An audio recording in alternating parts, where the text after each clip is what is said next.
Bien chers amis, aujourd'hui je vais vous présenter la bienheureuse Alix Leclerc. Elle va pouvoir nous aider pour l'effort de ce mois. Obéir de bon cœur sans râler.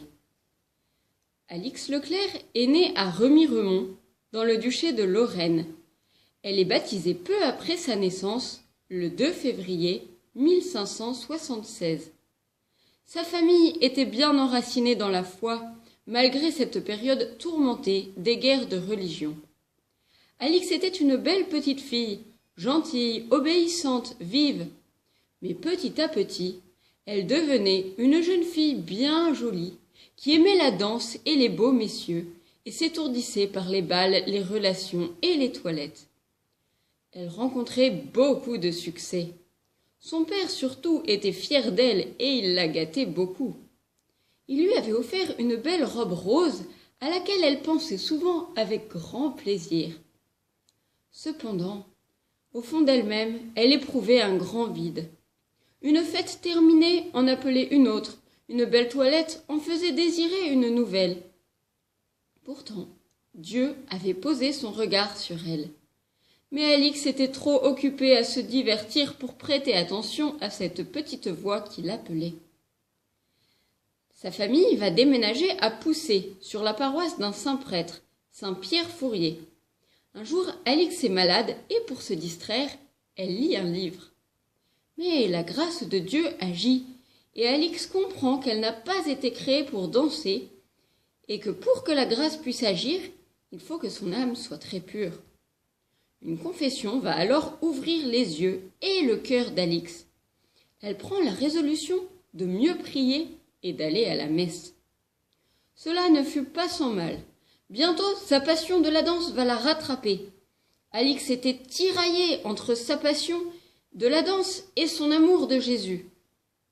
À l'église, elle entendait la musique qui l'appelait. Tout, tout, tout, tout, tout, tout. Envoûtante, elle voyait une farandole se former sur les murs. Elle luttait, elle était tiraillée, mais elle se laissait prendre à cette distraction plutôt plaisante. Jusqu'au jour où elle distingua celui qui menait la farandole. Le démon.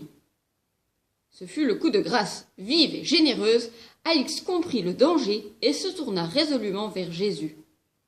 Petit à petit, elle comprit que Jésus voulait bien d'elle pour être sa petite épouse, et Alix dit oui à Jésus. Elle rangea ses belles robes pour ne plus les ressortir. Ses parents ne comprirent pas bien ce qui lui est arrivé. Mais son curé, saint Pierre Fourier, reconnut sa vocation. Quand Alix priait, elle avait toujours à l'esprit qu'il faudrait une nouvelle maison pour y pratiquer tout le bien que l'on pourrait. Elle eut un songe étrange. Un épi de blé était dans un berceau, grandissait, mais au-dessus de lui, un marteau le frappait sans cesse. Malgré cela, l'épi se redressait et grandissait toujours. Et elle entendit « Regarde bien, c'est là ta vocation. » Nous savons que les épis donnent des grains de blé qui sont broyés. On obtient ainsi de la farine, avec laquelle de saintes religieuses peuvent fabriquer des hosties.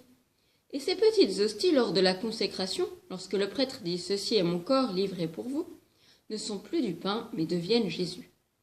Alors cet épi du songe de la bienheureuse Alix, comment ne pas le rapprocher de Jésus, de son Eucharistie?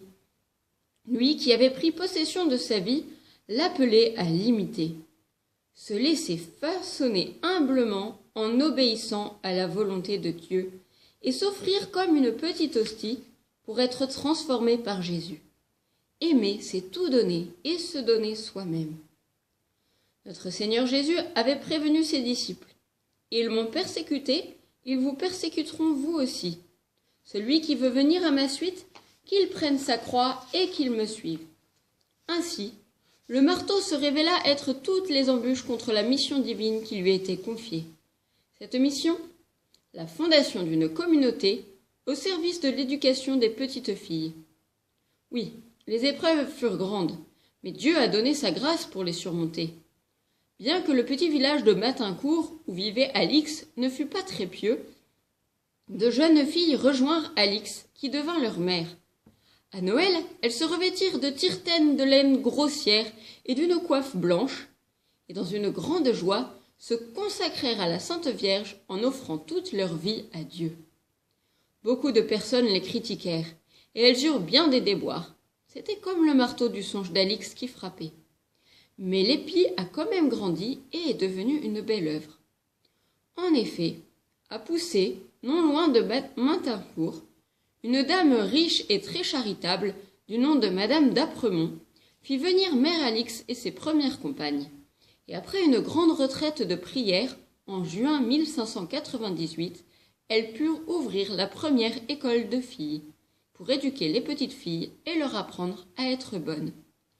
Forcément, le diable n'aimait pas la bonne humeur de ses fillettes, ni leur vertu, alors il soufflait de mauvaises idées pour détruire l'école. Mais Mère Alix tenait bon. Une grande aide pour cela fut la Sainte Vierge. D'ailleurs, notre Seigneur lui-même lui enseigna qu'il fallait passer par Marie pour venir à lui. Il lui apparut un jour avec un air si bon qu'elle voulait s'élancer vers lui, mais elle ne le pouvait pas. Il y avait comme un abîme l'empêchant de passer. Il lui montra alors, caché dans la verdure, un sentier plein de fleurs qui partait de l'autel de la Sainte Vierge et à l'autre bout touchait le ciel. Mère Alix comprit dans son cœur que si elle avait une grande dévotion à Notre-Dame, elle la conduirait vite au ciel. Une autre fois, la Sainte Vierge apparut à Mère Alix en lui tendant Jésus, et elle lui dit « Je te le donne, afin que tu le fasses grandir. » Monseigneur permit à Mère Alix d'ouvrir beaucoup d'écoles dans son diocèse et donna aux sœurs le nom de Congrégation Notre-Dame. C'était un 8 décembre. Petit à petit, les sœurs devinrent plus nombreuses, et Mère Alix fit de grands voyages à pied ou en carriole pour aller fonder de nouvelles maisons et de nouvelles écoles de filles. Voici quelques fioretti des premières fondations. Vous verrez, quelquefois, Dieu met un peu de sa puissance dans les mains des saints, parce qu'il sait qu'ils ne diront pas « c'est moi qui, c'est moi que, c'est moi, c'est moi ». Un jour, Mère Alix se rendait à Paris. Elle voyageait avec 5 hommes assez grossiers. Ils voulaient lui faire manquer la messe du dimanche. Elle se mit en prière pour confier le voyage au Seigneur. Oh, joie! Sur la route, en traversant un village, elle entendit les cloches d'une église qui appelait à la messe. Fermement, elle demanda au cocher de s'arrêter. Les messieurs, moqueurs, firent repartir le cocher. Mère Alix entendit la messe, elle s'apprêta à rejoindre la voiture à pied jusqu'à l'arrêt qui était prévu. Quelle ne fut pas sa surprise de retrouver à peu de distance la voiture qui était arrêtée. Les bêtes avaient refusé d'avancer en son absence. Lors d'un autre voyage, en plein hiver, la route était tellement recouverte de neige que l'on ne la distinguait plus. Bientôt, le conducteur ne sut plus du tout où il était. La nuit descendait vite et on entendait déjà les loups hurler. « Nous sommes perdus !» dit-il tremblant de peur. Mère Alix priait la Vierge Marie. Tout à coup, sans qu'on ait entendu parler ni bouger, on distingua une silhouette près de la voiture. Quelqu'un s'était approché et avait pris les chevaux par la bride.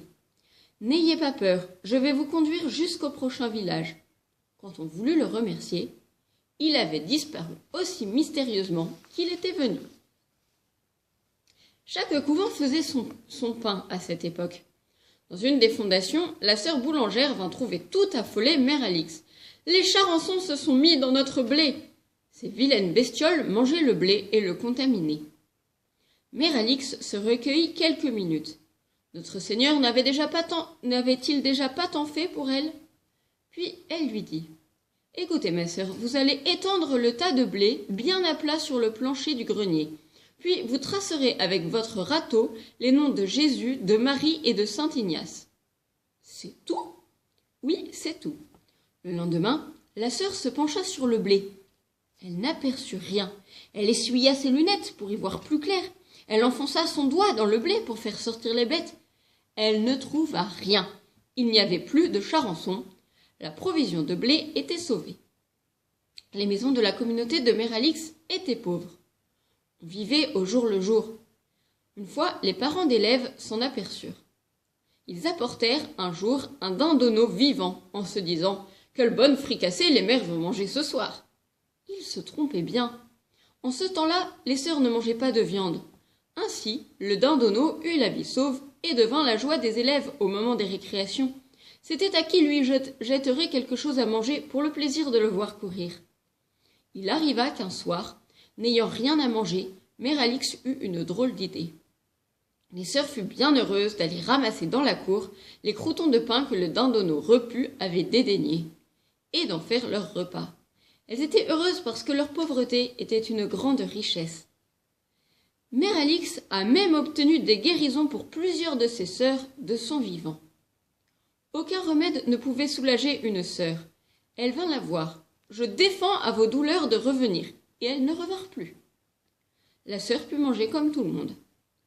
Une autre sœur avait été condamnée par les médecins. Mère Alix pria longuement, prosternée devant le Saint-Sacrement. Quand elle se releva, Mère Marie-Ignace se releva aussi. Elle était guérie. Une autre enfin avait une blessure au bras qui ne se fermait pas. Mère Alix descendit au jardin pour cueillir des violettes qu'elle apporta à la malade. « Il faut que ce remède vous guérisse. Nous verrons si vous êtes obéissante. » La sœur obéit promptement et la violette aussi. Le diable voulait se venger sur Mère Alix. Cela lui déplaisait beaucoup qu'elle obéisse à Dieu. Alors il suscitait des critiques et des persécutions. Mère Alix le chassait avec de l'eau bénite et en invoquant la Sainte Vierge.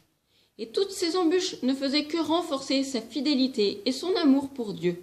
Et ainsi, elle remportait de belles victoires d'amour.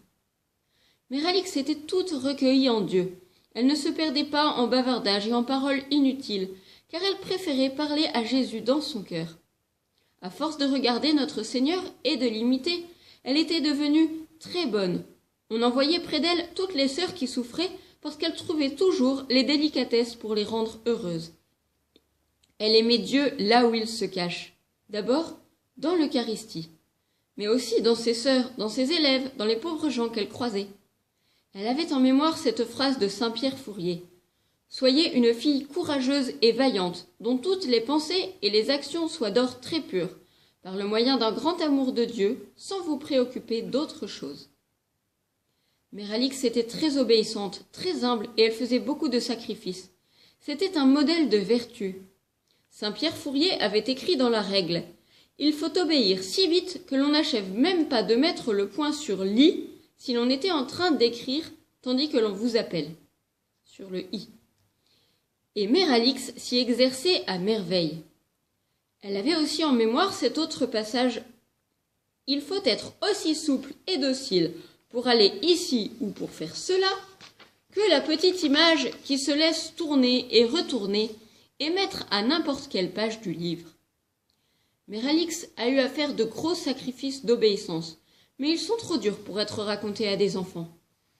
Et même quand on oubliera qu'elle est la fondatrice et qu'elle sera mise complètement de côté, Mère Alix sera heureuse parce qu'elle était très humble et très obéissante.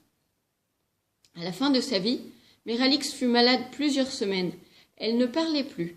Elle priait, elle remerciait Dieu et elle le désirait encore plus. Et le bon Dieu est venu la chercher pour l'emmener dans son beau ciel de gloire. C'était en l'an de grâce 1622. Cela fait 400 ans cette année. L'Église a béatifié la bienheureuse Alix et depuis elle est fêtée le 9 janvier. Si un jour vous allez à Nancy, vous pourrez vous recueillir devant son tombeau.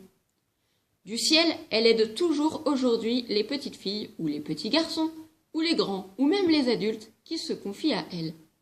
Alors demandons-lui de nous éduquer pour que nous obéissions de bon cœur, sans râler, sans traîner les pieds, tout de suite et avec le sourire. Nous n'en serons que plus heureux. Avec la bienheureuse Alix, confions-nous à la Sainte Vierge. Faites voir, ô Marie, que vous êtes notre mère, et que celui qui, pour nous sauver, a bien voulu naître de vous, reçoive aussi par vous nos prières. Amen.